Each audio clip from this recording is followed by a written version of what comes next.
नमस्कार दोस्तों, देखिए बीएसएनएल कॉर्पोरेट ऑफिस का इस्टेब्लिशमेंट सेक्शन के तरफ से एक आदेश जारी हुआ है। एक अध्यादेश जारी हुआ है 3 नवंबर 2025 को, जो रिवीजन ऑफ आईडीए है, यानी कि इंडस्ट्रियल डियरनेस अलाउंस है, उसका रिवीजन लेके और जो ऑफिस मेमोरेंडम है इसका सब्जेक्ट में यही लिखा है, revision of industrial dearness allowance IDA rates for executive holding board level and below board level post and non unionised supervisor and non unionised executive in and non-executive in Central Public Section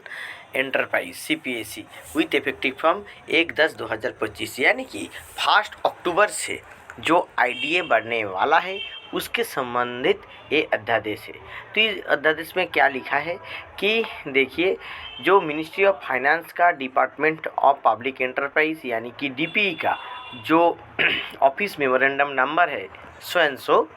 जो कि 29/10/2025 को publish हुआ है, उसमें जो IDA revision का बात यहाँ पे बोला गया है, जहाँ पे 227.1% से बढ़ के 233.2% होगा और इसका इफ़ेक्ट मिलेगा 1/10/2025 यानी कि 1 अक्टूबर 2025 से। तो यहाँ पे 6.1% डीए का बढ़ोतरी हो रहा है।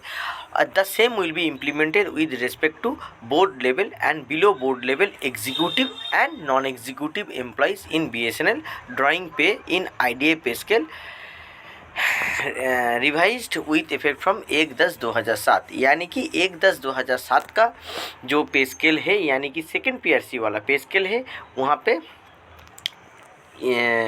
उसका हिसाब से जो पेमेंट मिलता है, सैलरी मिलता है, उसमें इसका इफ़ेक्ट देखने को मिलेगा। तो इसका क्यों हुआ, जैसे कि मैंने पिछले दफ़ा ही ये जो ऑर्डर शेयर किया था आपका डीपीई का, तो डीपीई का इस ऑर्डर में देखिए यहाँ पे स्पष्टतः लिखा गया था कैसे आईडीए कैलकुलेट होता है, और उसमें जो यहाँ पे लास्ट में आखिर में बोला गया था कि 2007 वाले जो पे स्केल हैं वहाँ पे देखिए 233.2% आईडीए होगा 1/10/2025 में, और जो 17 वाला जो से यानी कि थर्ड पेयर से मिलने के बाद जो स्केल है वहाँ पे 51.8% होगा। तो देखिए यही चीज़ आपको बीएसएनएल का जो ऑर्डर है उसमें आपको मिलेगा, जहाँ पे इंडोर्स करते हुए ये 227.1% से 233.2% डीए मिलने वाला है। तो ये जो है ये ऑर्डर जैसे कि इशू हुआ है 3 नवंबर को, तो ये चीज़ आपको 1 अक्टूबर से नहीं मिला। तो 1 अक्टूबर से अक्टूबर महीने का जो बढ़ता हुआ जो डीए है, डीए बढ़ोतरी है, और जो क्वार्टर तो नवंबर महीने का सैलरी में अक्टूबर महीने का एज ए एरियर मिल जाएगा, और नवंबर से आपको ये डीए जो बढ़ गया है ये आपका सैलरी में रिफ्लेक्ट हो जाएगा। इस वीडियो को ज़्यादा से ज़्यादा एम्प्लॉइज़ तक पहुँचाइए। नमस्कार।